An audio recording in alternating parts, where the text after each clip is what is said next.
Hello guys and welcome back to another For Honor Heroes video with your boy Daniel Does It. Today we're focused on the Aramusha and the mode we're focused around is Breach Defense. Let's go ahead and get into the 3 perk selection as always. Now this one's going to be a little similar to the attack because he doesn't really have too much of that great variety as far as Breach goes in my own opinion. Now what I choose for the first common tier perk is Shields Up.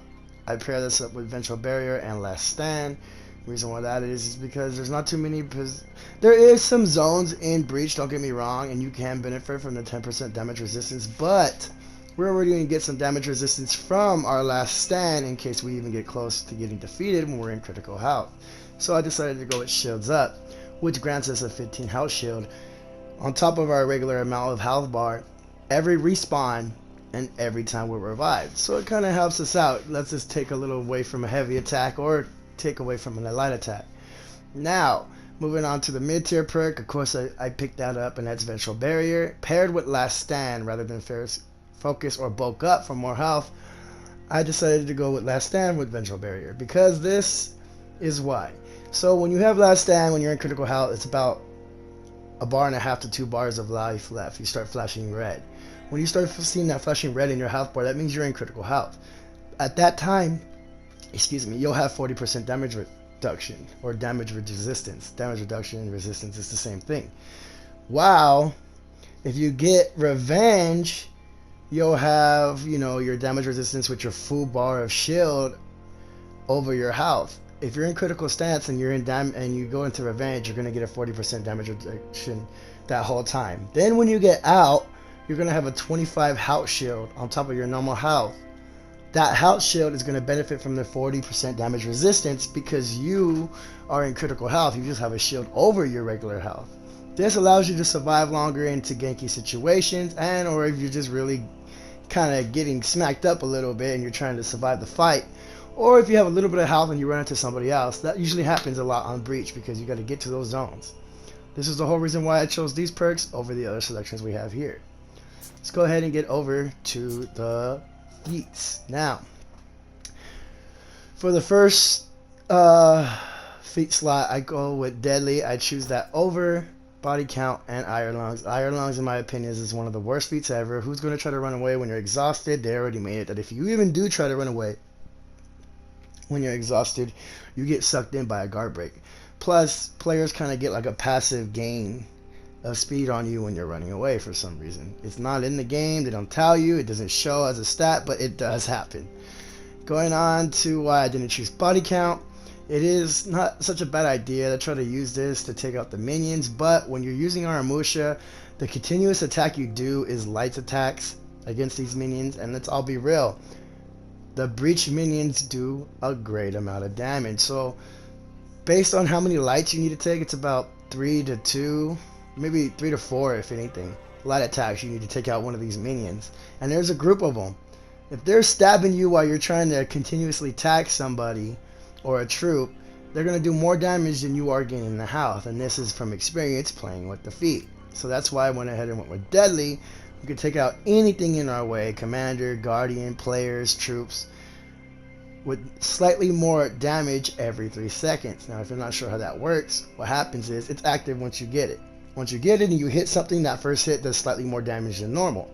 For 3 seconds, it's not like you do less damage, but you don't get the buff until 3 seconds cooldown. Then the next attack after that 3 seconds does another slightly more damage, and so forth. That's how that works. So we went with Deadly. Going on to the second feat, I chose Smoke Bomb. Now I chose this over Juggernaut. Juggernaut's not such a bad idea. It does give you high damage reduction when you're trying to run into a fight, but the thing is here, Smoke Bomb will prevent players who are trying to get the Guardian and you went to go stop them. People who are trying to fight your commander, you'll be able to throw a Smoke Bomb so they can't lock onto your commander, and you guys are just all wailing on the team that's trying to attack the commander, etc. in any zones or whatever position you are. If you have the banner and you're trying to stop people, Smoke Bomb, so you have the advantage there.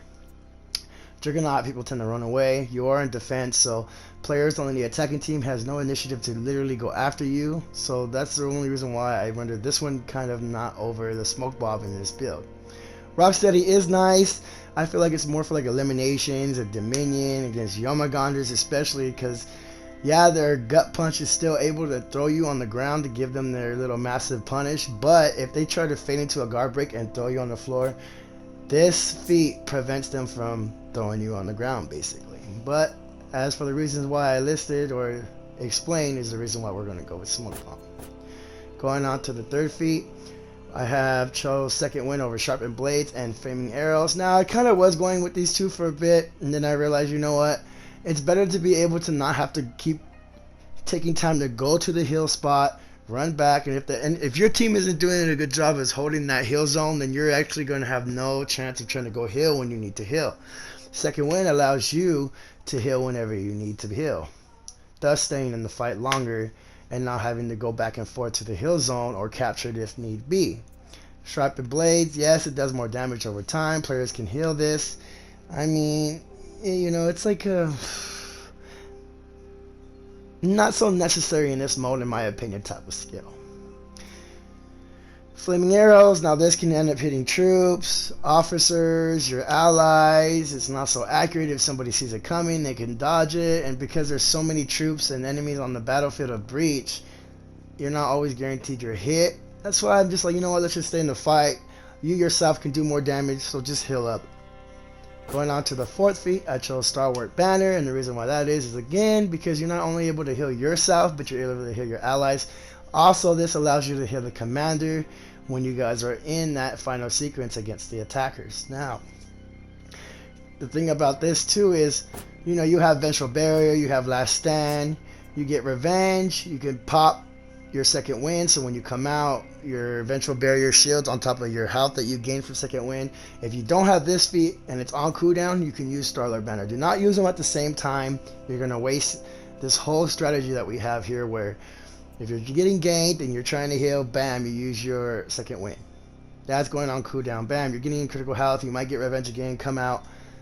Once you're out of Revenge, go ahead and throw your Stalwart Banner on, because while you're at critical health, you're getting damage reduction, plus you have a Vengeful Barrier shield over you, and then you're gaining the health that's protecting your main health from being attacked from the shield.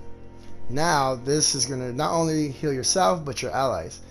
So by the time you have this one on, your Second Wind should be like midway cooldown. That way, if you're not activating them at the same time, you're able to continuously heal yourself throughout the battle. Now, I chose this over Aerostorm. Aerostorm, in my opinion, is one of the worst fourth feats they have. It's so inaccurate. If somebody gets hit by it on the opposite team, if they get hit by the first wave, they kind of could get out the way if they're not in the center of it. This also hurts your allies, and it could hurt your commander if you're aiming it where the enemies are by your commander, which in Breach you most likely probably are doing. Fear itself, I had an iffy one about that. I was going to go with Fear itself because it helps you take out the enemies faster, but then again, if you are at the final sequence, Stalwart Banner allows you to heal your commander. In other words, Fear itself isn't going to help your commander besides do more damage to the enemy players, which they're more than likely are going to be running away from you when they see that little purple aura around you. That's going to wrap it up for the Aramusha build for Breach Defense. I really hope you guys enjoyed. Thank you so much for your support and your time taken to watch. Check out for the Sunda, aka Zanhu Breach Defense build, which is probably up right after this video. And until next time, guys, I'll see you on the battlefield, and I'll talk to you guys later.